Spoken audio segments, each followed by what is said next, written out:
All right, then. We're live. Well, welcome aboard here to our new podcast. I want to talk today to my daughter, GerDonna. We're going to be talking about Christianity on campus. Oh. I know that might sound like an oxymoronic statement, but I think Yes. at the same time, it gives us an opportunity to see what the Lord may have meant by taking this gospel wherever we are. So if you had to give a description of Christianity on campus, how would you describe that to start with? Well, I would say, first of all, you wouldn't see it. Okay. If we say Christianity on campus, it's non-existent. Okay. Unless it's like me. Which is at the point, Okay. I think, anyways. So we talk about campus. Let's talk about the different. We're talking about primary school, middle school, and then we got college. For purpose of our discussion, let's break it down like that. So when we're talking about in the university level, and we're talking about the platform where we're supposed to have higher thought, where there is the introduction of contradictory thought and ideas, where people are able to express themselves, perhaps even be disagreed with, but have the ability to then discuss why that thought or that belief is so different. So as a believer, as a Christian, how do you find that being on campus for yourself? Are you able to express yourself? Do you feel safe or free enough to express that thought as a Christian? And why or why not? No. Everything in the classroom that takes place, and even beyond the classroom, let's say even in workshops they put on, it is at its heart anti-God. Any type of objective claim that's not their objective claim is not welcome. Okay. And so from where I'm coming from, it's a place where you are silenced. Okay. So now you say that it's not welcome. So give me, for the people who are not in the classroom, not a university classroom, I haven't been in a university classroom now in 30 years. Okay. Not as a student. I've done some guest lecturing at universities, but I have not been a student in over 30 years. So let's talk about what that classroom looks like. You say it's not welcome. So bring us into the classroom. Okay. Not to drop any names, but let's just say you walk in the classroom, you sit down. It's a seminar style class. Okay. And which basically means it's pretty much student ran, right? The professor has some ideas, but really it's just all of us students come together talking about the reading. And we're just going to have a conversation about it. Okay. And then typically, but you can tell professor will come in and kind of guide the way the conversation is going, right? So kind of ask probing questions. And it's basically, when I say anti-God, even in class, we actually had a conversation and professor said that we need to reject God and science. Okay. And of course I was like, what? So What? Then what's our standard for truth? And the reason why is because they say that any type of objective claim like that marginalizes or pushes out certain groups of people. And that historically... Wait. So what you're saying to me then, if what I'm understanding you're saying, right or wrong, is that how I feel about a thing is more important than the factual evidence supporting that thing. Who cares about facts? Yeah. Who cares about science? And so it goes back to the old story. We say 1 + 1 = 3, if that's what you feel like. 1 + 1 = 99 today. Okay, so let me turn a corner on this, keeping that as our backdrop for discussion. Answer this question then. As a Christian, how does that impact the commission on your life, the Great Commission that's given to us to go ye therefore teach all nations, baptizing men and making disciples in the name of Jesus Christ? As a Christian walking into that environment, how or what impact does that have necessarily on the Christian statement of faith? Well, I know for me, it has flipped it on its head in the sense that it has to be real. I go into the classroom, me being a Christian, not welcome. Okay. And even me coming from more of a conservative viewpoint, even on politics, is not welcome. Because my faith informs even my politics. Right. And so I can't, it wouldn't be productive for me just to be there and be like, this is stupid. Are you this dumb? Which sometimes I want to say. Right. That wouldn't be received. And so for me, going in there when everything that I am is truly it's not welcome. So I have to truly be a believer in the sense of I have to carry this commission, not in just I go to church and this is what my pastor tells me. It has to be real. I'm blanking on the author's name now. It's a book published, I think it was in 1887, The Christianity of Jesus Christ is the title of the book. Pierce, I think was the brother's name, last name, who authored the book. But he talked about in that concept that the first century church, when they went out into the world, they had none of the trappings that you and I would have now, i.e. in your back pocket at any given time, you have a smartphone where you can look up thousands of references on Jesus Christ and history of Christianity. You can look up references, you can have sermons and music, and all these things right at your fingertips. And the comment, or should I say the thought that he put forth was that even without all these advanced tools of evangelism that we have at our disposal, the first century church made a greater impact in the world. And so you had commented a moment ago about the reality of Christianity and how it has to become real. And so then I come back to this question is the problem then really not the environment of the university? Is it more the quality of the faith of the believer? I would say the latter. Okay, so then 100%.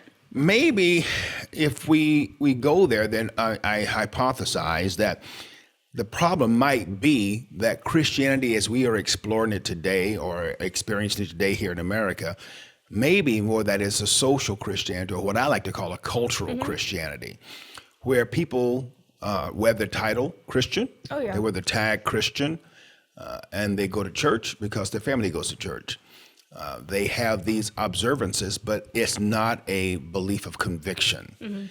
And as a result of that, it is so easy for them to elevate their own desires above what the Word of God says. Yeah.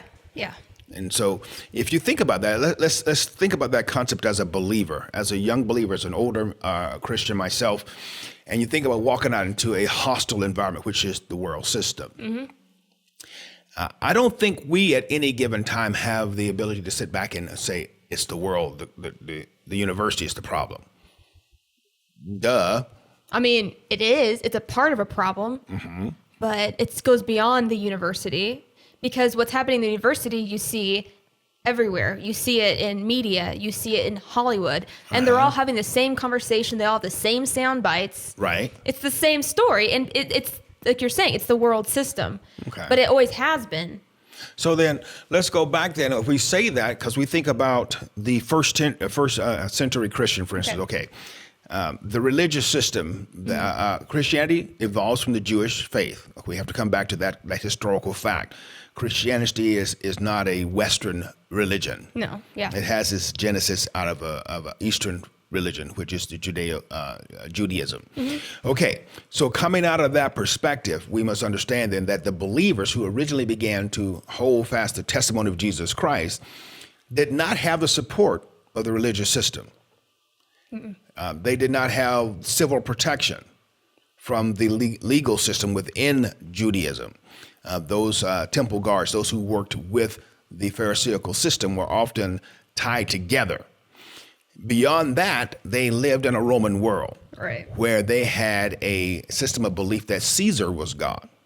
So those who were believers did not have religious protection or support from the religious system, i.e. They did not have legal protection in the sense of the policing state was not necessarily on their side. The government wasn't on their side. And they didn't have government on their side. And I'm pretty sure education wasn't on their side. All that wrapped together, right? Right. So in that environment, they still managed to take the Great Commission to preach the gospel. That's what's mind-blowing, because you look at it, and it was much smaller population at that time of believers. Right. And in a completely hostile environment where they were like killed. Yes. And yet the gospel spread like nobody's business. So now let's come back and ask this question then. If we have the same testimony of faith, if we have the same scripture, the same God, how is it then that we as believers today can be so inadequate to the task? Right.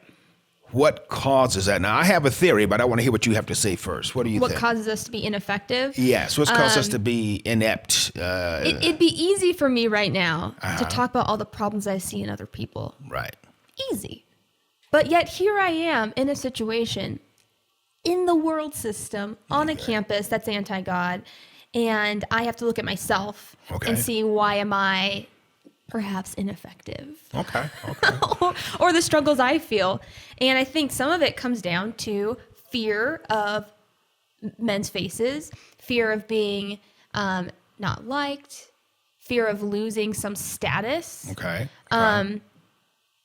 And that keeps you from doing things that are that we are called to do. You know, one of the standards that Jesus gave for being a follower of his, and it's not one that we hear talk of a lot in contemporary conversation, and that is taking up our cross. Now, we have to come back to the idea that the cross was an instrument of humiliation, torture, and death.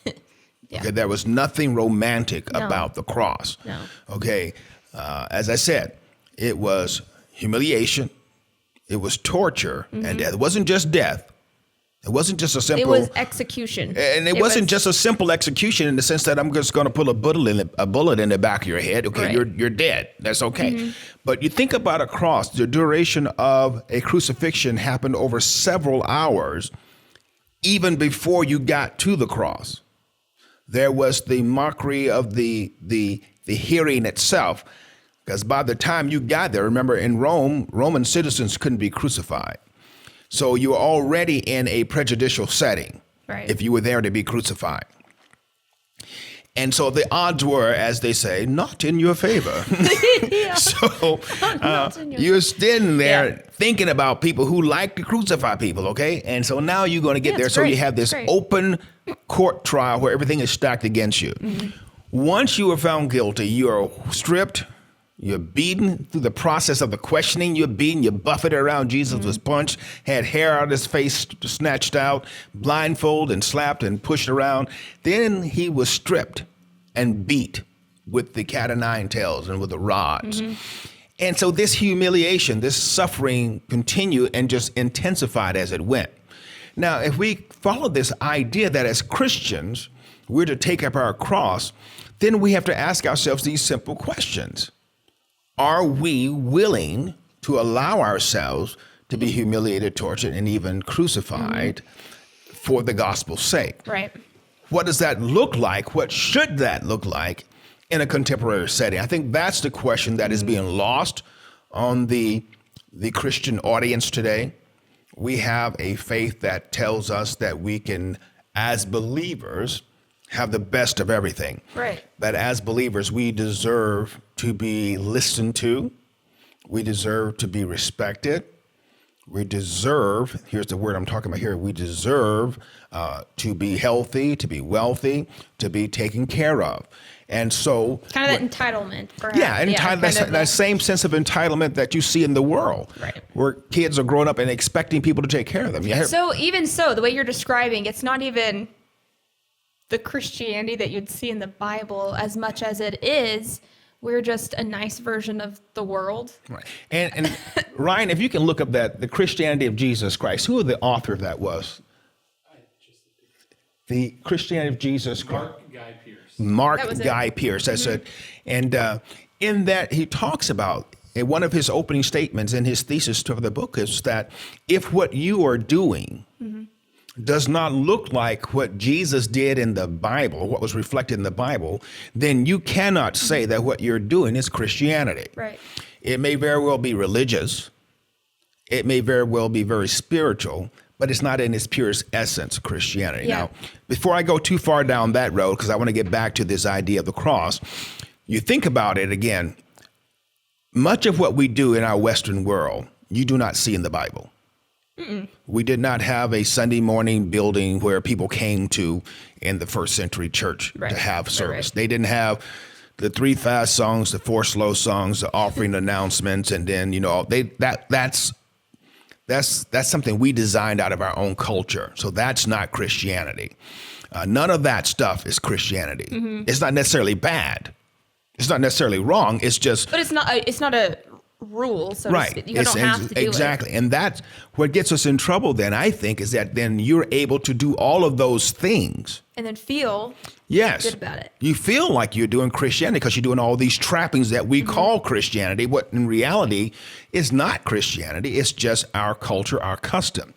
And so now we go back to, why is it that in the university, on the university, in the world at large, that we as believers feel silenced? Right. And my proposal, my thought is this, is that I think the average person doesn't really understand what Christianity is. Yeah. So let's define that. What if you had someone came to you? The Bible tells us we always should be ready at all times to give a reason for the faith that we have. So I'm going to play oppositional advocate to you. All right. You now have stood up in class and says Christianity is the way to go. It's what we should do. And now I'm going to look at you and say, okay, GerDonna, what is Christianity? You're on. What is Christianity? Yes, what is Christianity? In its simplest form, following Jesus. Okay. Being a Christian is being being kind. a Christ follower. So being kind. That's part of it. Okay. Being obedient. Okay. To Christ. Okay, so let's put a finer point on that, because a lot of what we see, a lot of the errors that I see are done in the name of kindness. Oh yeah. They're done typically, especially now, in the name of empathy, of me understanding where you came from. Right. And trying to make you feel loved or accepted. Right. Well, I even think back, if you remember, you're my father, my liberal stint. Yeah, that 3 months of liberalism. And I totally was like liberal. Like, I was pro-choice when it came to abortion. Yes. I supported homosexual marriage in the sense that I thought, I can't tell someone who they can't love. Right. I have no right. Right. I would never get an abortion, but I can't tell someone else they can't, because I don't know their situation and their life. And I just felt empathy.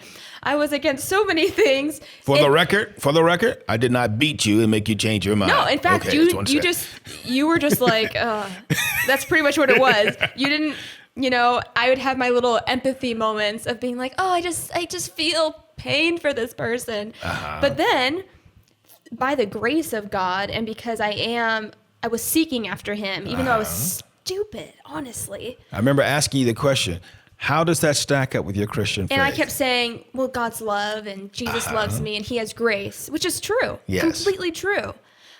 But also he is just. And then I had to come to this decision in myself of, okay, either what God says is true and I believe it. Right. Or it's not true and I don't believe it. And there's not this gray area that so many believers, people who claimed Christ, live and operate in this gray area that really doesn't exist. It's not. Jesus said you're either for me or against me. Yeah. And once I had to come to that conclusion, then you had to decide. And I had to decide. Am I going to stand with Jesus or am I going to stand with popular culture? And then a lot of it was, too, and within myself being like, well, I still feel bad about this. Right. But God, you say it's true. I believe you. I'm going to trust you. And then as I made that decision, things did become more clear in my mind. Okay, so we're still keeping it in mind that this idea of expression of Christianity on the university or in the public court. Yeah. So let's go back when Jesus began to describe to Nicodemus in his nighttime visit about what his purpose was going to be. He said that for God so loved the world, very famous passage of scripture. For God so loved the world that he gave his only begotten son, that whosoever believeth should not perish, but should have everlasting life. Right. But he goes on, he talks about why people do not accept him. Do you remember what he says there? He said, men do not come to the light. Why? Because their deeds are evil. Because their deeds are evil and they rather have darkness than light. So if you continue that thought all the way up through verse 21, he talks about the idea that if you come to the light, then you're going to see that what you're doing is evil. And if you come to light and you want to be right, then you will be corrected by that light. But if you're wanting to do evil, then that light exposes to you how evil your intentions and thoughts and actions are. So then you stay in the dark. So then you retreat to the dark. Right. So what I find is that a lot of people who even claim Christianity do not take their thoughts to the light. They do not take their ideas to the light. Right. So they have an opinion. Jesus said, I think it was in Mark 8, that you teach for doctrine the traditions of men, nullifying the word of God, the promises of God. So when it comes to being a Christian and understanding what a Christian is, we don't get the opportunity or the privilege or the authority or the right to define that. That is already defined for us. And so as believers, then we have the option or the choice of whether to obey or disobey. Right. And that's what it comes down to. And so many times we find evidence in the lives of people who call themselves believers that they're not diligent in their obedience. They set... Because they don't want to answer to it. Right. And it's because we do live in this culture where I have rights and my rights need to be protected. My opinion matters. Right. My identity is bound in this. And if you say something that's against my identity, then, but the thing that I think is scary for the believer is that even believers are adopting that same mentality. Right. And i.e., what I call the frog mentality, you're staying one step of the decline of the world. And so if I am a believer and I come on campus and I'm in a hostile environment, which is really a microcosm of society, that's all university is. It's a microcosm of society. And so if I step into that environment where these now thoughts and ideas are hyper, or they're out for discussion, quote unquote, and if I'm not truly convicted of what I believe, if I'm not really sure of what I believe, if I'm not certain of what I believe, then it does become that much more difficult for me to walk that line. Because if I don't know that being a Christian is not about being moral, it's not about being moral. Being a Christian is not about being civil. It really isn't. Being a Christian is about being right with God. Right. It's about doing the things that God has called us to do, to be the person that God has called us to be, even to the point of having the thoughts that God has called us to have. And how do we have those thoughts?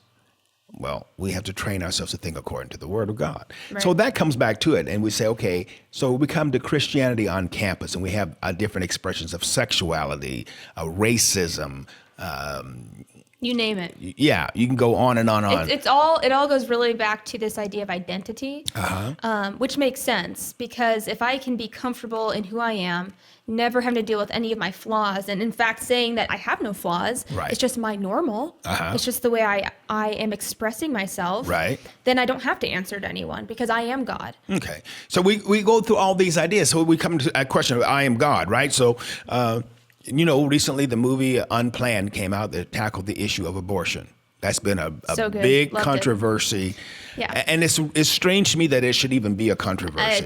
It's mind-boggling, That really. we're killing people and we don't understand why that's wrong. Just some of the numbers that have come across my mind and listened to different people talk here of late.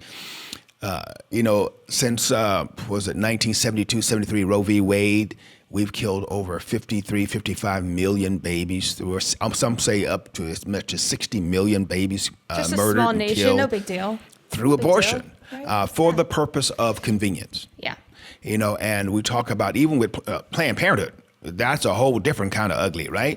We talk about that with the founding, with Ms. Sager, and the fact that its founding idea, philosophy, was eugenics to thin out certain ethnic groups, or should we say races. Not just thin out, eventually to eradicate. To destroy. And what is amazing to me is that her vision and mission is actually being accomplished. And it's being accomplished by the people who are targeted to be destroyed. I heard this statistic the other day, and follow me with this, that the black population represents roughly 14% of the nation's population. Right. But here's the thing that I want, especially black people to hear, that of that 14% of the population, we still account for 35% of the abortions in this nation. 12.1%. 12.1% is the actual. I know we've been declining since then because I wonder why. the Hispanic race is Right. supposed to be number 2 now, if I got my things right. So at 12%, let's just go with an even 12 for purposes of discussion. Oh, that's non-Hispanic blacks. Okay. If you include So if you all include of the abortions, halflings like me too, So it let's would probably be a little let's bit more. just say 14. Right, okay. 14. So Okay. let's say 14 for purpose of discussion. Right. 14% of the population accounts for 35% of the abortions in this nation. 35%. And that in itself should be staggering. That should just make you slap your head and go, oh, wow, what the heck are we doing? But that's not all of it. You have to go back and say, okay, for purposes of easy math. Now, for easy math, let's just say half of that 14% are female. So what you're really saying is 7% of the population is accounting for 35% of the abortions in this nation. Think about that. But that's not all of it either, right? Right. Because that whole 7% are not in childbearing age. You have some that are too young. Some are you have some that are too old. You have some who that are can't- infertile. Yeah, some who can't have kids. So you're talking maybe 2 to 3%. 2 to 3%. And I think that's being very generous. 2 to 3% of the nation's population accounting for 35% of the abortions that happen in this Well, nation. and stats have also shown that the Black community is decreasing. Decreasing. So it's not even maintaining, and it's because there are certain communities where more Black babies are aborted that than are born. being born. And the that's problem with mind-blowing. that comes back to this. This is the thing that ties back to that overall concept that a large number of those people who are having abortions would call themselves Christian. Yeah. Now let that thought sink in. A large number of those people who are not only having abortions, but people who are administering abortions, people who are in Congress and in governor houses who are fighting for abortions, call themselves Christian. Right. Now, let's go back in time, through the time machine. Woo! We're back in time, right? How far? We're going back to the 1940s. Okay, I'm with you. If I am wearing a Nazi uniform and I am fighting against American troops and I am shooting and killing American troops and I am destroying American cities. Now, don't get me wrong. I know the Nazis didn't fight on here. We fought them in Europe. I'm just saying for purpose of discussion. If I did those things, wouldn't you think it odd if I told you that I was a faithful American? I would look at you and do what I just did. I mean, think about that. I am Yeah. wearing Yeah. the uniform of the enemy. I am actively fighting against Americans. And I'm if you claim to killing be a Americans. patriot. And yet I'm claiming to be a patriotic American. You would have to ask yourself, boy, I'd be like, what's "That's your problem? questionable." You crazy? You just a little bit off your You rocker. touched. You little touched. So you think about this. Now, we have people who say, I am a Christian. I am a child of God. I am made after and walking in the likeness and the habits of Jesus Christ. And yet I am actively killing innocent children. Oh, yeah.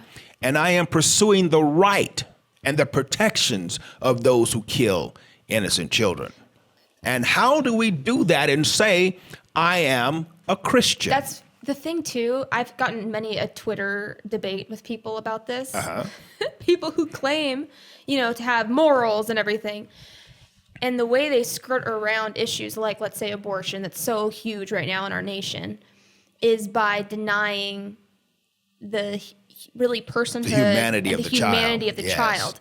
If they don't have to talk about that, they feel completely justified. Yes. They compare the fetus to a cucumber. Right. It has no. It's not a human yet. And I'm like, okay, that makes you feel better in your stance. Uh-oh. But I know where you're going. Don't confuse me with the facts. Don't confuse me with the facts. Come man. on. Quoting Ben Shapiro, facts don't care about your feelings. Don't confuse me with the facts It's now. just true though, because if I don't have to look at the facts, if I can deny that, then I can do anything. It goes back to this idea of, well, if I'm God, I can set the rules. It's not a human. It has no soul. Right, You right. know? And I've even seen believers have that same argument. I've had this discussion with people who are And believers. it's like, And I'm going to say this because I want to clarify this. Yeah. I'm not saying that if you have an abortion, you're not a Christian. no. That's not what I'm saying. No. What I'm saying is that abortion is not a Christian idea. Right. Abortion cannot be defended as Christian. Christians fail often. That is why Jesus died. So we're not arguing about that. That's why we need him. That's why we need the Lord, because we do fail. So I'm Right. not arguing that. I'm saying that if I am claiming Christianity as my life, as my identity, then I should be living like Christ Jesus. And the Bible tells us that, even speaking in David in Psalms 139, where he says, you watched my bones being formed in my mother's womb you knew me. while I was secret in the secret place, right? That I was fearfully and wonderfully made. So if God is intimately involved in creating people, then who do you think is in the author of destroying those same people? Maybe Satan. Maybe Satan, right? And so, like the old church lady, Satan. So we have to come back to that simple fact that, okay, if I'm Satan going is to lying. be a Christian, that means I'm going to be Christ-like. And so we think about abortion in that big picture. If we who are believers, Abby Johnson, I was watching an interview with her, and she's the lady who's the story Unplanned. Her life is based, the movie is based on her life. Right. She talks about the fact, I think she was in Georgia. She was in Georgia doing a presentation talking, and she made this statement. She said, the biggest problem or enemy or trouble we have, I forget the exact word, we have with the abortion movement is not those who are pro-choice. He said, but it's those who are pro-life. And she went on to describe this from an incident that had happened in her life. She talks about how while she was there, and I'm going to get some of the facts wrong, so those who are fact-checking me, forgive me, but the story will be true, is that while she was there, she had befriended this girl who she had worked within the deaf community. She herself was deaf, and she worked as an interpreter or assistant to some capacity within the deaf community. And while she was out, she had been raped. And as a result of this rape, one of those rare occasions where she actually got impregnated due to rape. And so this girl was pro-life. And as she discovered that as a result of her rape, she was impregnated, she was like, wow, I got to deal with this. Wow. And so as a believer and as a person who was pro-life, she decided that I'm going to give birth to this child. Although I can't raise it myself, I will put it up for adoption. I will put the child up for adoption. And so she went about listing, getting the child, doing all the things you have to do to get the child up for adoption. Long story short, the first family found out that this baby was going to be born at a certain time. And they said, oh, yeah, we'll adopt it. We'll adopt it. And then they're doing all this process, and they find out that the mother is deaf. And they said, oh, there's a slight chance this baby might be born deaf. We don't want a deaf baby. So they said, no, we don't want the baby. Right. The next couple came up and said, well, we want to adopt the baby. We want to adopt. We've just been waiting for a child. We've been praying that God would give us a child. And we've been waiting. And then they find out that this woman who was giving birth to the baby had been raped by a black guy. And so the baby is going to be half black. We don't want a biracial baby. Absolutely not. And so they're like, put it back, you know. And so long story short, this woman's now is giving birth because everything is going forward, and she doesn't have anyone to adopt this baby. So she goes, what am I going to do? And so she had somehow befriended or got Abby Johnson, that's right name. I think I remember this. And it was a friend that knew this gal who's having this baby had contacted Abby Johnson. Right. And if I get the story right, I think she asked her, like, hey, what can we do? Do you want a baby? And no, she said, what can we do? And Abby said, I'll adopt her. He goes, what? Like, I'll take the kid, yeah. So, yeah. He goes, the alternative here is death, guys. It's not the pain that the baby suffers. We're talking about, are you pro-life or not? And if you're pro-life, you need to put your faith in your mouth where your testimony is. And so she says, we'll adopt her, baby. And they goes through the process. She goes, oh, darn, I better call my husband and let him know. Just so you know, I'm bringing home a baby. But I point that out to say that the problem we have is that as believers, people who claim to be believers, say they're believers, not only in the issue of abortion, but in homosexuality and other situations, we compromise because of the cost it may have to us. I've had this same conversation with a number of people when it comes to homosexuality. They'll say, well, I believe in homosexuality because my brother's gay or my sister's gay. Or I'm friends with someone who is. Right, and you're like, that's not the point. The question is whether or not the behavior is approved of God. And that's what we come back to. And that's why I say there are so many people who are believers who are not convicted of what they say they believe. Right. They resonate, or they reserve the right to be the Lord of their own decisions. And that's uncomfortable. Yes. If you tell somebody that, that's uncomfortable. Yes. Because, excuse me, you're saying I'm not a Christian? Right. It's like, no, just check yourself. I'm just saying that what you're saying is not aligning. God with does what not God agree says. with your opinion. That's Right. what we're telling you. Right. And so somewhere along the line, we have to ask the question. I know, and you heard me say this before. In many occasions, we have people who are readily able to identify Jesus as Savior, Right. but they do not identify him as Lord. And I think part of the problem with that is that here in our Western world, we don't have lords. We don't have people who operate as lords. We don't see that example of. Right. And so it's like, even we talk to young people and even with older people, and they go to work and the supervisor will tell them something and they act as if they have a right to tell the supervisor what to do. And you're like, no, that's not how it works. They are the supervisor. And go back home, so you're they tell you what to do. And so when it comes down to serving the Lord, many times people are their own governor. They're Right. their own Lord. And so if something does not suit them, if something's not comfortable for them, they just don't do it. Which kind of goes back to that. It's just the cherry picking of what kind of Christianity would I like. Right. It's like choose your own adventure. Yeah. Which adventures are you willing to go on? Yeah. But the truth is, like, we don't have that luxury. No. And what makes it not funny in the big picture is the actual cost that there are human souls going to hell.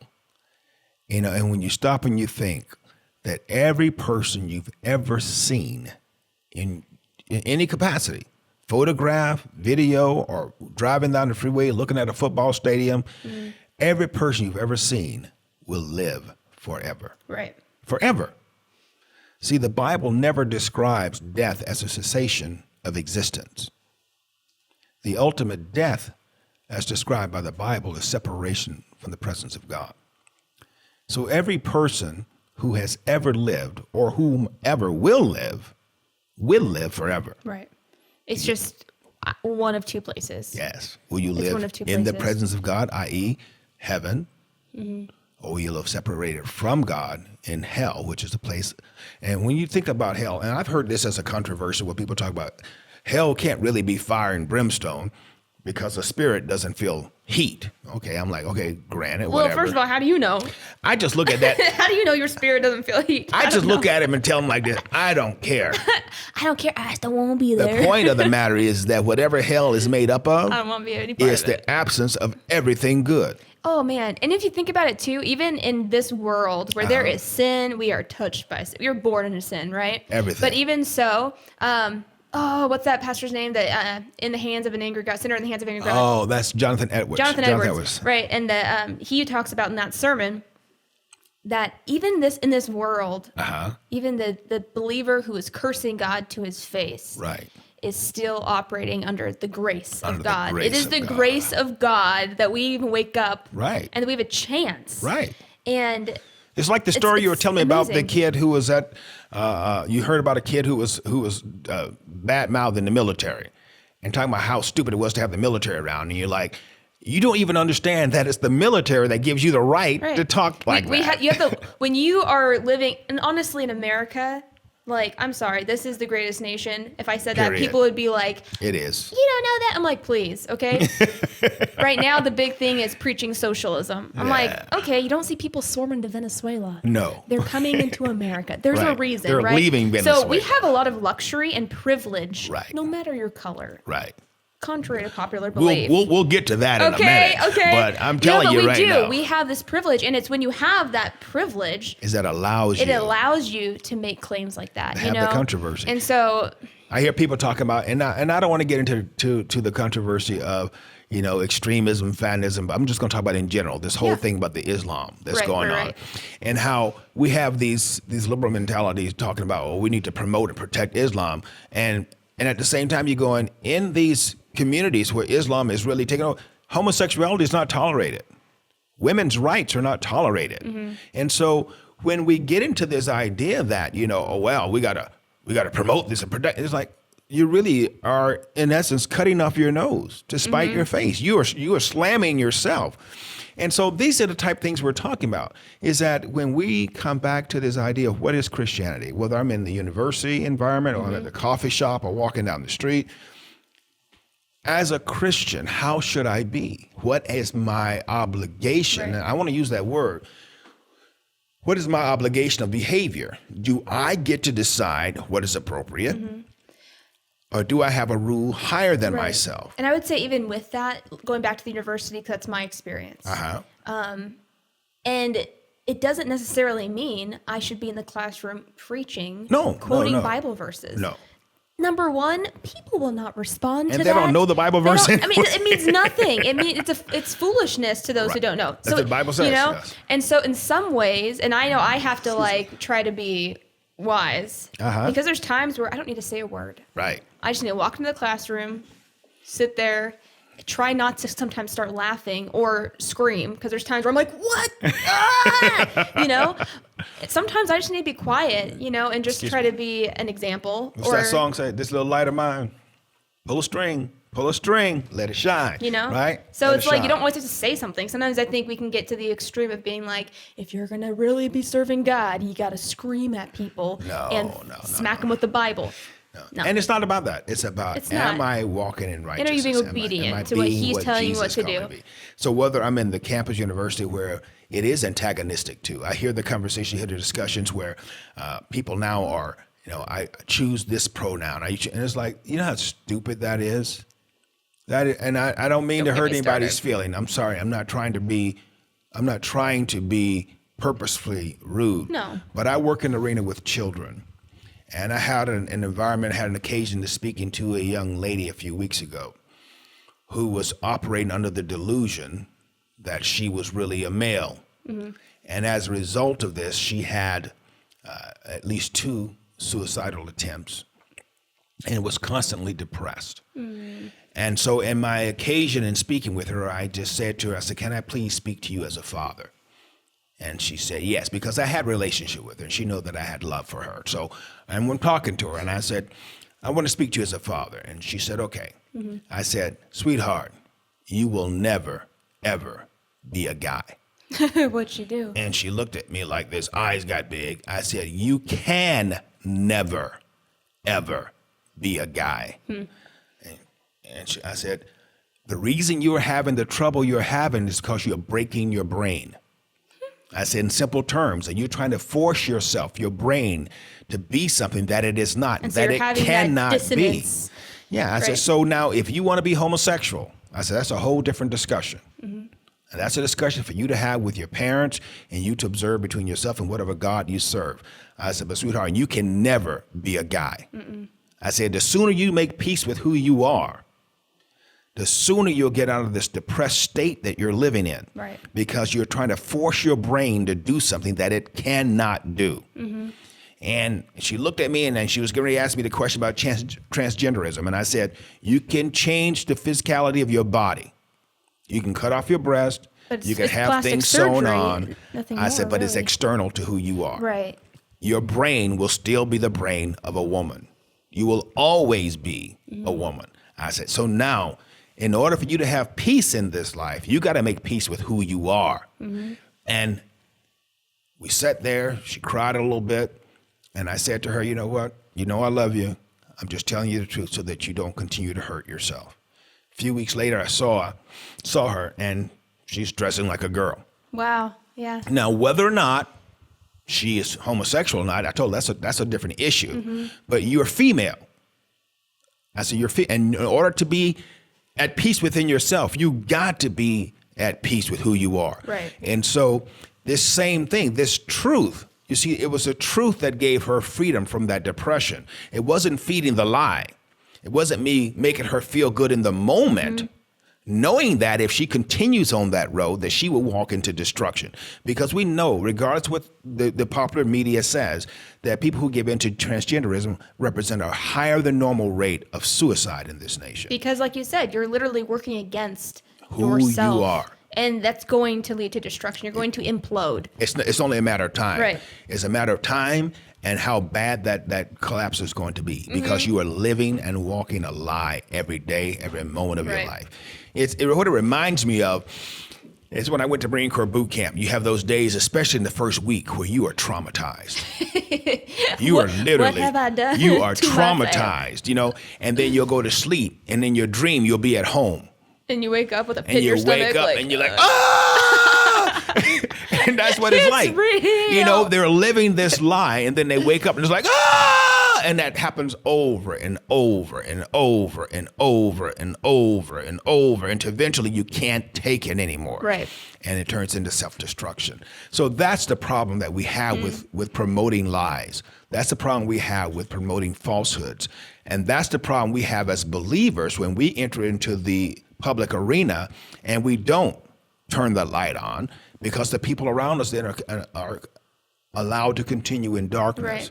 They'll continue to walk in the darkness of the day. And that's something I've had to try to figure out how to do, because there's so many lies Right. that are told as truth. Right. And in a room full of people who agree Right. with the lie.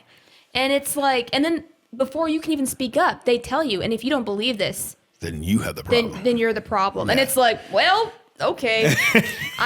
You've already told me that what I think is not welcome here It's not valid. is not valid. So And then it's like, it's not valid because we say it's not valid. Not Right. based on anything, but because we say it's not. Even though I can show you truth, I can show you fact, I can show you that 1 + 1 = 2. It equals 2 in America. If I go to Russia, it equals 2. If I go to Iran, 1 + 1 = 2. If you send me to the moon, guess what? 1 + 1 = 2. But what they have come back and said is that, no, if you don't think it equals 2, then it can equal 3. which is baffling to me, because they're totally cool with accepting any type of belief. Except for The truth. except for Christianity. Yeah. They're seriously, like Anything else. Anything else is fine. Anything and else they goes. want to endorse your identity, bolster it up, encourage you in your identity. But if you identify as especially a Christian heterosexual white male, you should just jump off a cliff. Kind of how they say, either you need to like not be here, or you need to like really just change everything that I was you believe. speaking to a group of young men this week, and I was talking about this concept about how society is working hard to destroy manhood. Right. And I use as a foundation for our discussion the Roman Empire, the Greco-Roman Empire, the foundation of Western society. And I laid out for these young men, I said, if you think about it, the Roman Empire was the greatest nation on the face of the earth, could not be toppled by anybody. Where Rome went, Rome dominated. There was nobody, no group of people who could come against Rome. Many failed, many tried, and many failed, right? But what happened to Rome is that they began to implode. And when there's a number of things, you look at the rise and fall of Western Empire, you look at especially the study of Roman Every Empire, great nation falls. there's about 12 things that listed that were direct steps that led to the fall of the Roman Empire. On that, one of the top things on that list was the devalue or the fallen in moral values. And we looked at the fact that in the city of Rome itself, the idea of free sex, anything that you wanted to do, you could do. There was no illegality. You couldn't necessarily rape a free person, but rape with slaves, sex with children, all those things were legal. They were all legal. The most defiling type of sex you could think of could be had within the gates of Rome. Over 32,000 prostitutes live within the city itself. Wow. We had at that time the rise of the gladiatorial sports. Abortion was rampant. You know, you think about today's abortion, you go, okay, Rome, a woman could have a baby, take it in the backyard, dig a hole and throw it in, and nobody say anything about it. Until the baby was a year old, it had no standing whatsoever. Which is basically what you see the progression here. The same progression here. We see the same types of evil being done. So as I talked to these young men, I said, what society is going to tell you right now, that if you want to stand in the place of traditional manhood, you will be identified as toxic masculinity. And they were like, oh, I heard that phrase. Toxic masculinity means me. It means what we're hoping you will become. Right. Toxic masculinity is traditional malehood. You know what's funny about that is because And I know that because I sit in the classrooms where they talk about toxic, or they also call it hegemonic masculinity. Okay. And of course they talk about, sexual aggression, all these things. But then there's also the parts about it where it's just literally, if you think a man is typically a breadwinner, that's considered toxic masculinity. If you think a man should protect a woman, that's considered toxic masculinity, which is crazy. So then that Gillette commercial came out, right? Oh, yeah. And if you watch it, I talked to some people, they're like, oh, I thought it wasn't problematic, it's just against sexual harassment. And I'm like, yes, but I know the underlying current of what it's actually progressing towards. Right. And so while you watch the commercial and it might be like, oh no, like, kids shouldn't beat each other up. Okay, yes. Kids shouldn't be bullies. Yes, they shouldn't. At what time do you have fathers traditionally teaching their kids to go around being bullies? Exactly. And they make it sound like every single man is sexually harassing women and encouraging their sons to be bullies. Right. And I'm like, it's actually just not as...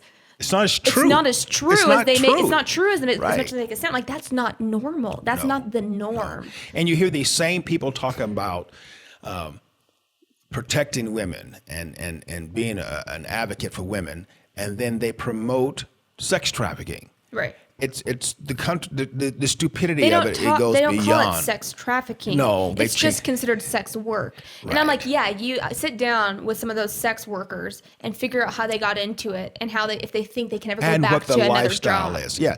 And so we see this continuing controversy that is just ridiculous. Right. So what we're going to do, I want to turn a corner here, and I want to talk to you about racial identity or the politics of race. Predominantly, we'll start again from the arena of the campus, and I want to broaden it out to the concept of Christianity. Let's take a short break, and then we'll come back and we'll tackle that, okay? Okay. Let's take a quick break. All right, we're back from break, and I just wanted to just bring this thing up to you again because we're still talking about Christianity on the campus, especially the university campus. Okay. We had begun in our last segment, we were talking about how that may not be as profound as it maybe should. Yeah. And we talked about a lot of things, but one of the things that comes up as being a big issue today is this question of race, or ethnicity would be a more accurate description. As I like to say to my classes, there's only one race of people, and that's human. Human. Yes. We have ethnic groups. But for purpose of discussion, let's just call it race, because most people can follow us on that concept. So what is the racial atmosphere on the university campus? It's really funny for me because growing up primarily in a white culture, right? I have never been so black in my life. And it's hilarious. I'm like, this is really funny because I'm on, they look at me as like, I don't know. I mean, I'm even there on like a scholarship for being a minority, which in the past I could never get them because it's like, no, you're biracial, you're tainted, you're not full black. And it's like, what the heck? Like, come on. One drop rule was back then, and it still applies today, it seems. It's just like a thing. But more than ever before, like, your identity and your ethnic identity, your race. Wait, now you said like something bigger. there. Let me slow it down. Because you talked there, you said the one drop rule. Which is and you laughed and I laughed because right. It's integral to who we are. Yeah. But a lot of people don't know what the one drop rule is. So Ryan, have you ever heard the one drop rule? I have not. Okay, so let's talk about what the one drop rule is. But I'm a white, straight Christian male. So you wouldn't know. So Gosh, basically, the one drop rule says this: one drop of blood other than white, and you're not white. and this came from Plessy versus Ferguson, Yes, right? yes. So- Who was an eighth black. So he looked white. But because he had a one drop drop. of blood, you're considered black, so he still couldn't sit So on our the Supreme train or Court, whatever. our it was. Supreme Court said one drop of other and you're other, and so this has been part of our history as a nation. So we don't want to deny our history that we've had some Yeah. faults. Okay, we're not denying that. Heck no. But No. when I say you're not black enough, it's like, darn, the Supreme Court disagrees with you. Well, and here's what's funny though, because so for instance, my first experience, I have to go back to like my childhood. Okay. 5th grade, taking a standardized test, I had to choose my racial number. Right. 3 was black, 5 was white. And I remember I was like, what do I put? And so I raised my hand. My teacher comes over and I was like, what should I put? And she's like, oh, just pick one. And I was like, just pick one. Pick one. Like, I have to choose. And so I broke the rules and I circled both. I filled in the bubble for 3 and 5. Uh-huh. The next year, we got the standardized test, and a number was already on the envelope for us. And mine said 3. I was like, okay, they picked for me, so I'm black. Okay. The one drop rule applies. You know, I was like, all right. But then it's funny, though, what we see today, which is kind of, I guess, shaking up this whole concept, right, is that there are certain things in place that kind of erase your blackness or make you no longer considered black. Okay. Talk to us about that. Number one, your political stance. Rub it out. Completely. If you're conservative, you're not black. Now, in my own experience, after the election of Donald Trump as our president, the day after the election, I just happened to be in a predominantly Democratic demographic. And also happened to be in a predominantly black demographic. Those two things just happened to go together. And the conversation came up about the president-elect at the time. And I remember making the statement that, yes, I voted for Donald Trump because I thought he would be the best person for the job. And that I thought that at the time Hillary Clinton would be a horrible president, that she was a horrible candidate and had shown herself to be a dishonest person. And the comments that came toward me after we began to discuss the issues, now discussing issues, not persons, but the issues, right. The Benghazi, the statements that then President-elect Trump had made on the condition of the inner cities and how the black situation in America had been chiefly ignored by the Democratic Party until the election time when they all of a sudden become best friends for various reasons. Anyway, in this conversation, a young lady said, "We ought to kill you." And I said, "What?" And a second person, Hold the phone. a second person second that, say, "Yeah, we ought to kill you for voting for a Republican." And I said, "Really?" And I said, "Walk away, Ray. Walk away. Walk 'cause away. You know there what we is call that? There's no intelligent conversation there." I'm just gonna put this out there because it's so good right now. What's that? Candis Owens' whole movement thing, Blexit, the black exit from the Democratic Party. now- The thing is, it's necessary because there is this crazy hostility surrounding. Because, you know, like I your said, I was race. raised in the South, instructed and taught by culture to be a Democrat. Yeah. And it wasn't until I got to the point in my life where I began to think about some of the issues that I was voting for, and how the person or group, excuse me, or the thought that was governing whichever party or group that was in power would impact me. That I stopped to think, that's not helping me. You're like, And wait this a was minute. back- this This was is back- oppressing me. Yeah, this was back in the 80s, so this was totally not cool at the time, Right, okay? right. And I was told then that I wasn't black enough by a number of people from the South, from the East Coast, from the West Coast. "You're not black enough." I'm like, "Why?" And they couldn't give me a reason. Because you think for yourself. Because you couldn't have give a me a brain reason. that you're willing to So- exercise. Now, let's take this back to the campus. You said that was the first reason, was the Yes. political situation. What's another one that comes up? And so I kind of forgot your first question about this. You know, talking about race and how it's reflected or expressed Oh, yeah. on the campus. Yeah. And so, anyways, I brought that whole thing up to say that what I'm feeling right now on campus and why it's kind of like, ooh, is because I am black. They're identifying me as black. Right. But I can tell because I am black, they're making assumptions about me. Right. And then when I start to express that I'm not fulfilling their assumptions or I'm not who they think I am, I kind of get the vibe that people are like, are you really black? You're not really black. Are you really just black? kidding. And I'm like, shoot, if I were to get real bold and just say exactly what I believe and who I am, I guarantee they'd be like, yeah, you're not black. And I'll be like, dang it. And then like you hear all these other people You have to who go back are, and change your list on your test I know, again. but like, see? shoot, guess I should have picked 5, even though it's like, no, I'm not 5. Right. You know, I'm something altogether different. I am. You be you, right? I'm me. How they say at home? You do you, boo boo. You do boo. You do you, boo. You do you, boo boo. No, but it's like, and you do see this crazy hostility, and people are labeled Uncle Tom, which, first of all, if you know the story, you know the story. Uncle know the Tom story. is It's a fine man. a fine man. You would be Fine man. to be characterized as an Uncle Tom would be an honor. Would be an honor. But they use it because they don't know the story. Because they don't know the story. They use it. They think it even call him a house and, that kind of stuff. They want to kiss it Yeah. up behind the master. Yeah. And, you have to understand that Uncle Tom's story was a story about character. Right. It's about that the dignity of the human being, even though he at the time was a slave, demonstrated a higher character quality, quality of character than those elevated persons that was in the story. It's the author. I think it was Harry Beecher. Was it Harry Beecher Stowe, or what did she do? Gone with the Wind. I get those two names mixed up. There's two books that represent that era. Yeah. But you see these things come out. So we come back to the university where these things now have been politicized. Oh, completely. The idea of ethnicity has been politicized.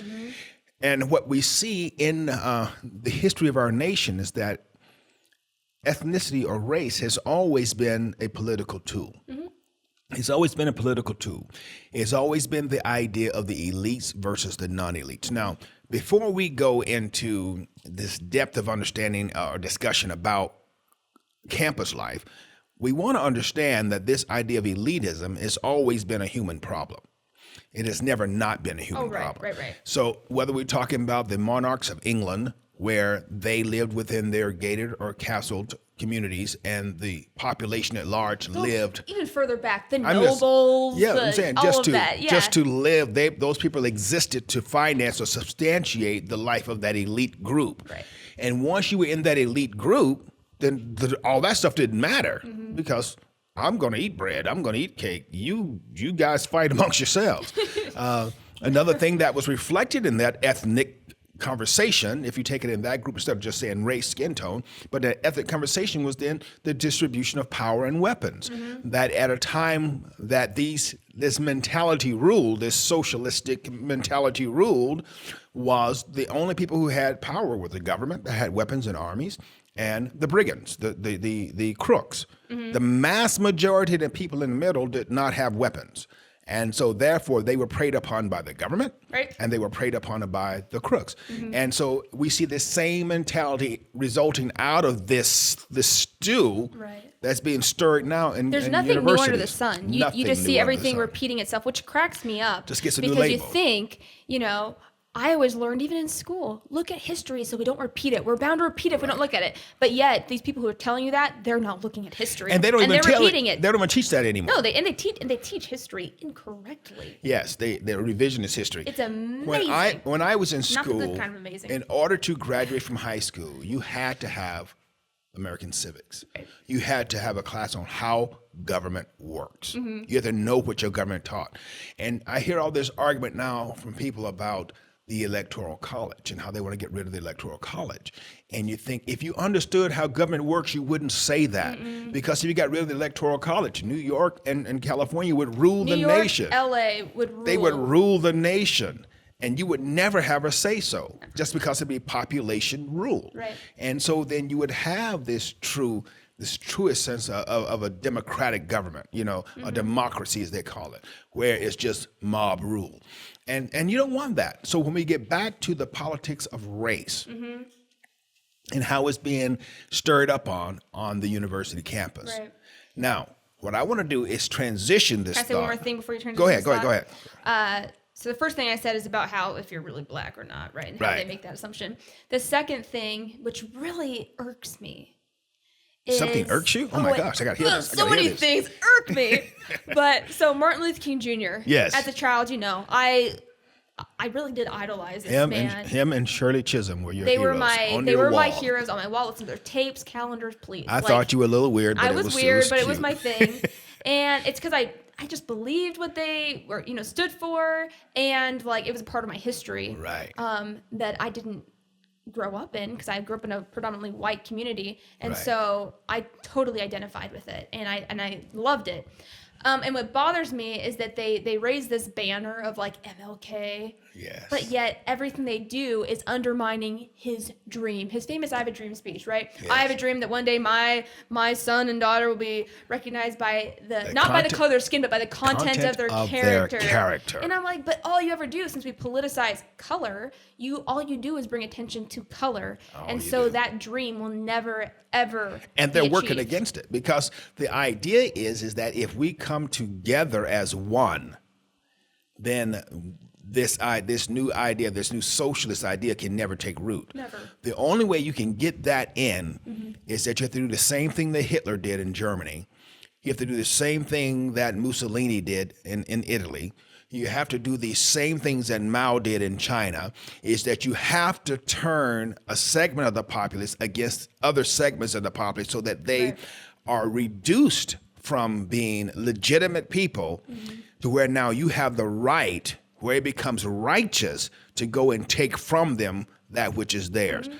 But what we found in observing Hitler in Germany, Mao in China, Mussolini in Italy, is that once they did that, the vast majority of people were left with nothing. Right. And you have the elites with the power, with the finance, with money, security. Yeah, basically the SJWs today, social justice warriors, are like, sorry to make this like connection, but just the way they're operating is similar to like the Nazi, The brown shirts, the in brown Nazi, shirts, and the black shirts in Italy. not that they're doing the same terror, but they're not like, well, some of them are beating people up, but Yes. but there's just the same kind of spirit behind it. And what happens is we find now that this politics of race. Now, this is where I want to bring it back to. This Yeah. is transition The I was turn. hoping to bring, was that just like in the discussion we had about abortion, Right. just like in the discussion we had concerning homosexuality, there's a vast majority of people who identify as Christians who are being caught up in this idea of wealth redistribution, of this big government, because it sounds like we're going to take care of everybody. And what we find when we get there is that we have a breakdown from truth. So instead of segmenting people in their little groups so they can be taken care of by the government, the question that I would put forth is this, is as a believer, as a true Christian, how should we view race? Now that's the question I'm gonna start with. I'm gonna throw that at you. As a true Christian, how should you view race? Honestly, I think it's important to have pride in your culture. In a sense, like I think it brings people together. We tend to gravitate towards people like us. There's nothing PLU. wrong. PLU. There's nothing wrong. Like how I had a pride in my Black heritage. Right. Nothing wrong with that. No. But I How- can have pride in my white heritage. Well, No, you can't. No, that's illegal. that is illegal. We don't allow that in this nation. See that misogynist just rising up. Right? No, but I know misogynistic, xenophobic, racist over here, right? I like no. all the words. But as a believer, doesn't like in the Bible it says whether Jew or Gentile, it doesn't matter. And that's the argument that doesn't- Paul you makes know, it doesn't matter. in Galatians, his letter to the church in Galatia. And so Whether as Jew a or Greek, believer, male or female, bond or free, right? none of that matters. None of that We're matters. all the same in Christ. And so in that sense, your cultural identity, your racial identity, your ethnic identity, that takes third, fourth, fifth, sixth. Should It take. should, because when it comes down to it, either you're the Lord's or you're not. Right. Your color doesn't matter. That's how, as a believer, you can be in a room with other believers from all different backgrounds, and you have this connection. Right. Because you share the same blood and you share the same Your family. the same heritage, the same inheritance. I'll tell you, when I was in the Marine Corps and I went over to Japan, and there were times I'd be out in town and typically you didn't go out by yourself, but you'd be one or two people, and sometimes you would get separated from the guy or the girl you were with. And it was remarkable to me as a black man, because I had grown up with this concept, in that, as with my wife being white, she had asked me a little side trail here for a second. In my first year of marriage, my wife asked me one time, she goes, "Why do you always do that thing when you see black guys?" And I said, "What thing?" She goes, "That thing you do." I said, "What are you talking about?" And she kept trying to describe it, and I was like, "I have no idea what you're talking about." She says, "Oh, the next time you do it, then I'm going to point it out." And I said, okay. So a week or so, a month goes by, whatever, and we're walking in a grocery store. We're in a Stater Brothers grocery store. And I walked in, and I see this black guy on the far side of the grocery store. And I look at him, and I go, and she goes, that thing right there. I said, "Oh, that?" I said, "That's just me saying, hey, I see you. I know you're there. If you need me, I'm here. Just give me a call." If you need help. She goes, "So that's why you do that?" I said, "Oh, I thought you were talking about something." I said, "That's just how we identify that we're here, PLU, because you look around, there's not a lot of black faces around here." Right. She goes, "Oh, okay." So I say all that to say this. When I went to Japan, and we'll walk around, and you're and unlike most countries, you go to Japan, a country like that, where everybody, a majority of people are Japanese. So it's not like in America where it's like, woohoo. No, it's like you're in Japan, you are Japanese. Yeah. And so we walk by, and you may go an hour or so and not see another non-Japanese face. And so I remember this white guy came in, he looked at me, he was like, like, "You're not Japanese." He's like, "Hey, you're an American." I was like, "Hey, what's up?" And I had to laugh because all of a sudden we were doing that thing, Right. And so this whole question then comes back to when you talk about it as a Christian. I asked this question. I did an informal survey about a year or so ago. Around the same time, well, was that 2 years now? Around the same time, I was getting death threats for voting for Trump, and I asked this question. I said, "Do you identify as a Christian, an American, or as black?" Now, when you ask that question in isolation, the answer is almost always the same. I identify as Christian. Right. So then we began to unpeel that onion. And I say, okay, if you identify as a Christian, then should not Christian doctrine inform your ideas on life? Right. So if you identify as a Republican, or if you identify as a Democrat, or if you identify as black, above being Christian, that's going to inform how you see life. So I began to challenge the people I was talking to on how do you really view life? And what we found in that discussion is that they identified as in this arena that I happened to be in at the time, as black Democrat. That's how they identified. I think you're beating the table. And so as they were describing themselves, that informed their political beliefs, that informed their social beliefs, that informed how they approach education. It informed every part of their lives. Right. And so what we have to come back to is, okay, now, if you were identifying as a Christian, how would your views change? And that's typically where the conversation would bog down, because we go back to our original discussion in that most people don't really truly understand what it means to be Christian. I mean, even going back to the example I shared about when I became liberal in my thinking, same thing. I had to decide, do I identify as a Christian? Am I a Christian? Because if so, that's going to dictate my everything. Right. Even when it comes to politics, I'm very into the political conversation. Really? I never would have guessed that. A lot of people avoid politics in the news. I'm like, it gives me life. It's terrible. I do. I'm like, because it's interesting, and it's like people crazy. used to always say, two things you never talk about: religion and politics. I go, the two most important things in the world you want to ignore. But even for me, because I'm so into it, even I've had to ask myself that question too, and you've even probed it. Okay, are you identifying as a Christian or a conservative? Right. And I'm like, yeah, okay. And I go back and I'm like, number one, first and foremost, I identify as a believer and a follower of Jesus Christ. Amen. And in that, though, and I think this is where even a lot of believers get confused, is because if I am a Christian, if I'm following what Jesus says and what the Word of God says, that it is imperative that informs every decision I make. Everything else. I heard one pastor, I don't remember his name. He was at one of the Blexit rallies, the one in Richmond, Virginia. I don't remember his name.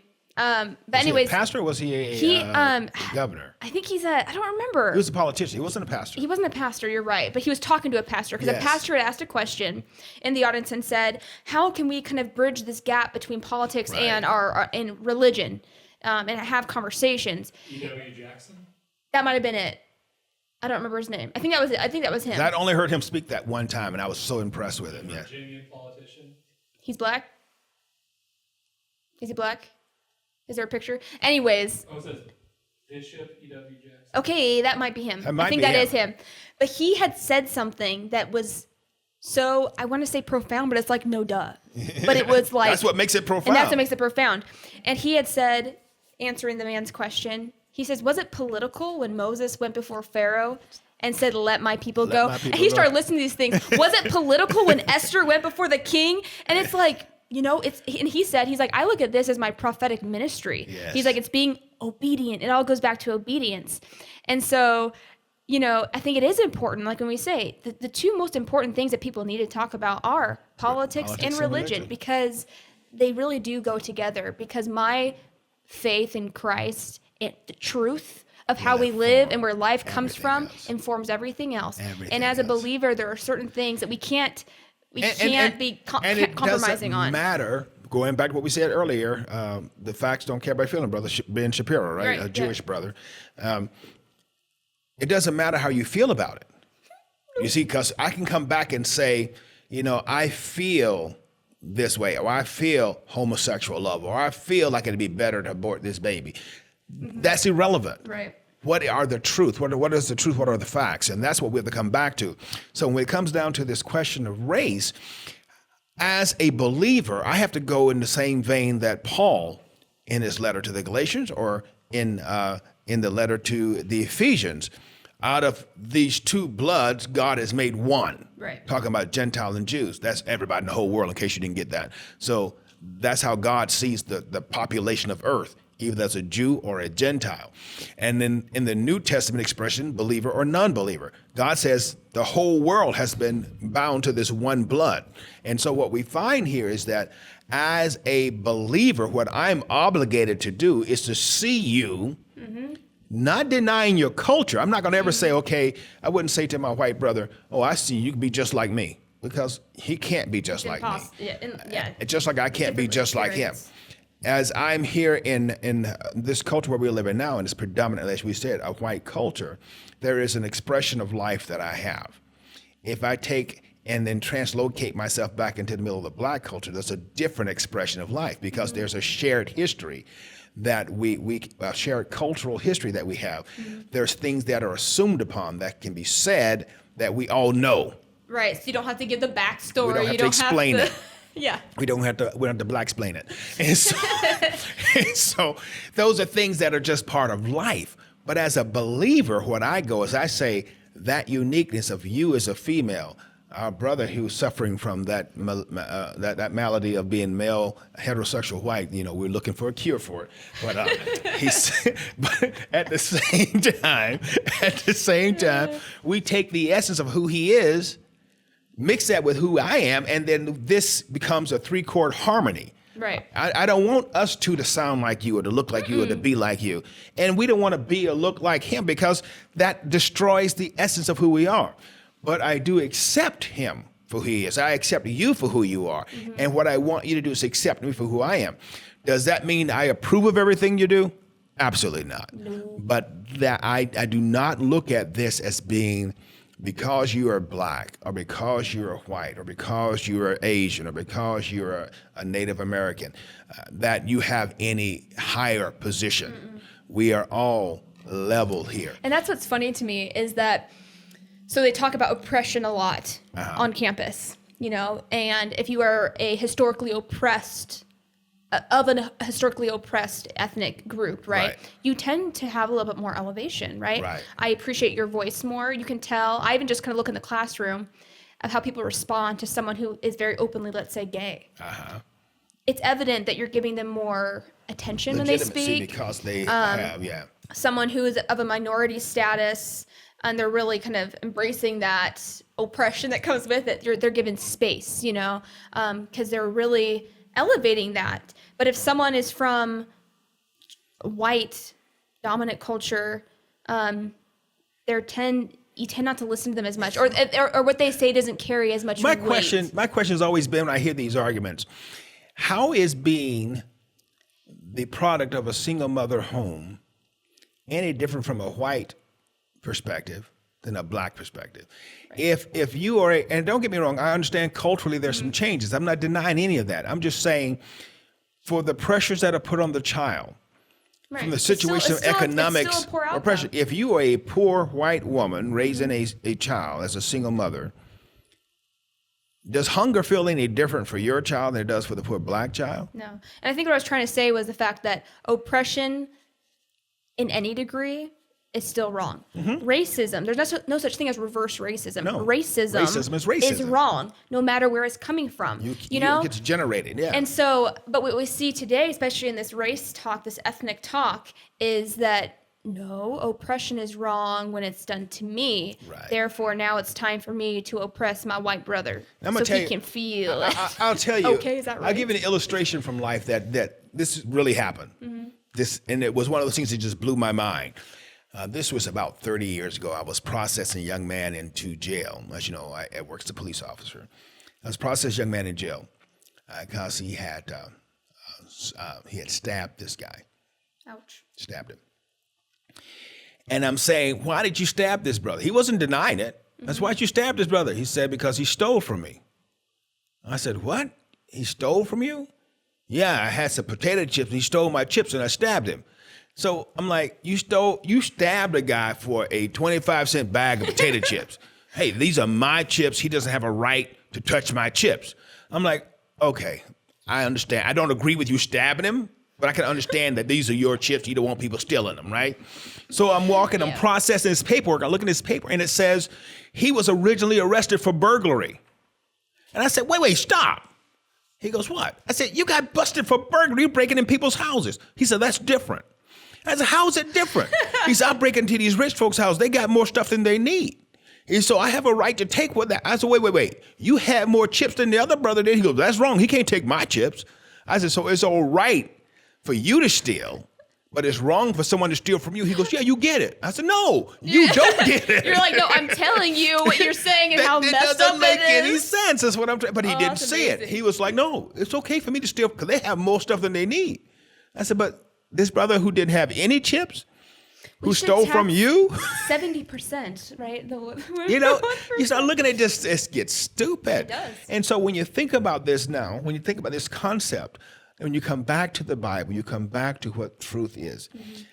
If we were to look at this and treat people according to what the Word of God says, our lives would be qualitatively better. If you look throughout history, where Christianity has been an influence in culture, the racists or the ethnic groups have been treated better. It's been an elevation. Where Christianity has been a predominant influence, the treatment of women has been significantly better. If you look where Christianity has been a significant influence, the quality of education has been better. So, and what aspects do we have to come back and say now that this Christian thought is to be suppressed in the forum, in the public forum? It makes no sense. It makes no sense. Well, it's because what they classify as Christianity is not. So I sit there in class and I listen, and they say that Christianity, they basically on the board, they put the list of all these dominant ideals, you know, and they talk about how they're wrong or suppressing other people. And Christianity is always a list on there. It's always listed. And I'm like, but the things they're talking about Christianity isn't reflected. They obviously haven't read the word. Right. In the Bible, you know, Jesus elevated, he talked to women, he treated them with respect. And it's like, Well, okay. I want to start bringing this segment to an end because we've been going for a while, and we still have Bible study to get ready for tonight. But I want to bring this thought to you. I grew up in the 60s and 70s. That was my childhood in Selma, Alabama. what is significant about that is the era of the height of the civil rights movement. So I grew up in an environment where history's heroes of history walked. Yeah. Dr. Martin Luther King, Dr. F.D. Reese, who just recently had his home going to be with the Lord, and a number of other profound names from history, some still alive, walked. And so I grew up in an environment where, as a child, going to the white or the colored water fountain. I grew up in an era where, as a child, I couldn't go in through the front door of the movie theater. We had to go out the back and go up to the balcony where the blacks were designated to sit. I grew up in an era where there were black schools and there were white schools, and where there were restaurants where blacks could not go in. They had to get their food and stand outside or on one of the concrete slabs outside. They couldn't go into the restaurant and sit down. And so in seeing that and growing up in that environment and growing up with those people, never once did I ever receive the message that I was a victim. Never once did I receive the message that because I was black, I could not. Right. Never once did I ever receive the idea or the belief that I had a right to something that belonged to the white man over there. You didn't raise me to think that way. I wouldn't, because it's a But lie. it's a lie. It's not But what I true. was told was that there are people who believe you cannot. Right. There are people who believe you do not deserve. I had a teacher tell me one time in school, said, looked at me, a white guy looked at me as a little black kid and said, you know what, the only thing you ever be good for in life is to be a trash collector. And I remember I looked at him, and I remember who my mother was, so I did not cuss him out, because Geraldine would have took offense to that. Yeah, she would. But I turned around and I walked away, and I said in my mind, I will prove him wrong. See, that was how I was raised as a young black kid growing up in Selma, Alabama, was that when you are confronted with an issue of oppression from the outside, you have a choice to make. You can either wear that coat and become the victim and become exactly what they said you are, or you can prove them wrong and become the very thing that you have, the dream that's inside of you. And so from the time I was a child, I was always told that you can do and you can be whatever you want to be. Right. You can do whatever you want to do, as long as you are faithful to God and you're honest with your brothers. And so as a result, I did not allow those things to come in as obstacles to me. They were more like ramps to jump from. And that's how I used them. And so when I hear this conversation today about you cannot because you have been and you are, and now you got it, and all that, I'm just like, where in the world is that? Why do we want to embrace being victims? Right. I don't see it. It's paradoxical, because they'll say to you, you know, you're oppressed, all these things have happened to you, oh, I'm so sorry, and because of that, we're going to do this and this to help you, blah, blah, blah, blah.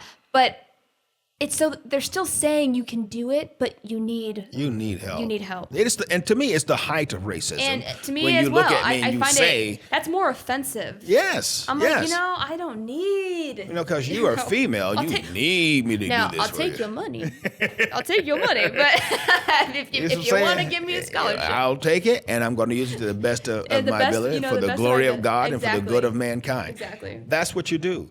But you don't sit there and take in this idea of, you know what, I'm a victim. No. My wife did a teaching, gosh, it had to be 25, 30 years, maybe 20 years ago now.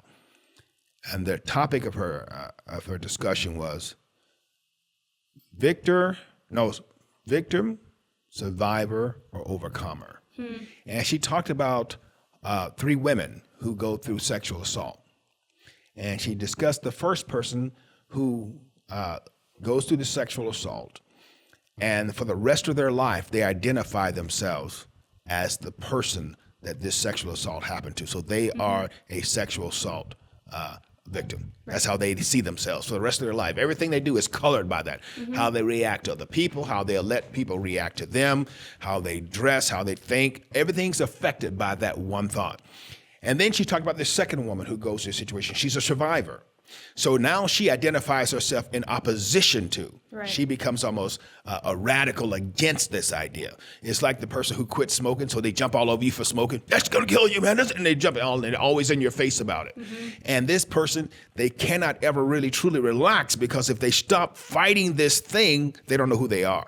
Their whole life is identified by this great event that happened to them.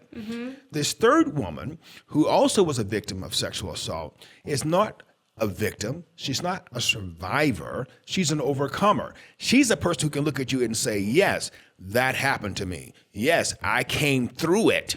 But now that I've come through it, I've gone beyond it. I'm not Yes, that person. I'm not denying that it happened. Right. Yes, I had to change some habits and ways of thinking because I came through it. But now I'm not going to identify my whole life by this thing that happened to Right. me. Instead, I'm going on with my life, taking even the lessons that I learned from this tragedy to make me a better person going forward. And that's what I look at here when we talk about this politics of race or ethnic segregation, is that sense of I'm going to have you identify, and especially in the black case now, of slavery. And I'm thinking, Reparations. my great-grandmother was born right after slavery collapsed in 1880. She was born in 1885. So right after the slavery, in that coming of that industrial age, coming out of that time of slavery, out of the Civil War, and coming out of that phase, and she didn't even identify as a victim. You know, I think of George Washington Carver, one of the great scientists of America, born a slave. He didn't even identify as a victim. Booker T. Washington, he didn't even identify as a... Grandma couldn't vote because she was That's my mother black. you're talking. I know. Yes. And she doesn't identify as a victim. I remember my mother walking back and forth to work like that movie, The Help. But she never became a victim. Even today, she doesn't identify as a victim. And so we see this idea that people want to say that, you have to identify with slavery. I'm going, how?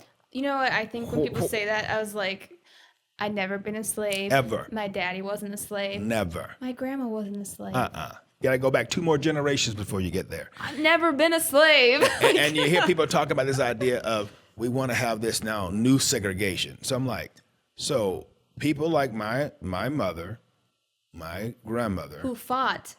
to destroy segregation. You wanted Now to bring you're it going back. to establish segregation. We're going backwards with this We're stuff. going backwards. Now they're promoting black-only graduation ceremonies. They're promoting black-only fraternities and sororities. I'm like, that is going Homosexual against. It's like when I was a child, again, coming out of this mentality, every Saturday morning, the great highlight. Now, this is what you kids miss growing up, especially the kids growing up today. It's Saturday morning cartoons. I watch Saturday morning cartoons. I know you did, but right now, I don't even think they even exist anymore. I don't know. Saturday morning cartoons. You lived was your good. whole life as a child for Saturday morning cartoons. And I can remember when the new season started, oh my gosh, everybody was so anxious. They have a preview the Friday night before. You go, oh, we come in the morning to watch Saturday morning cartoons. You know, even in Saturday morning cartoons, they had this thing called these little the educational blocks come on, and they just sing this song, "The Great American Melting Pot." Now, people came from all over the world, and you saw them coming in their little boats, and they have all their traditional garb on, and they go into this pot, and they come out, and they all be Americans, you know. Right. And it's like, make America great again. And so, but the idea was we were taught to be Right. Americans. We were taught to be a great people. And now the thought that we're seeing reflected on campus in the political arenas is that great separation. Great. And now I come back and I ask the question. As believers, how do we play along with this song? We have to sing off key. We have to say, no, when you're flat, I'm sharp. I'm sorry. We can't walk in harmony when we're going 2 different Which directions. then goes back to what you said. Are we willing Are we willing to take up that cross? our cross? Because it's not going to be and comfortable. follow him? Oh, no. And you sing off tune, people notice you. The cross And is people are not- going to be like, that's not right. You got to either fix it or get out of the choir. The cross is not comfortable. And it's a choice you have to make if you're willing Cross to be is not kicked out of the comfortable. choir. Well, I'm going to say thank you for your time this week and joining me in this discussion Anytime. on Christian faith as reflected on the university campus. There's a lot more things we can talk about. I look forward to covering those going forward with you. But until that time, may God bless you and God bless you. And don't forget to like and subscribe, and we can continue to share these thoughts with you. Until next time, God bless you.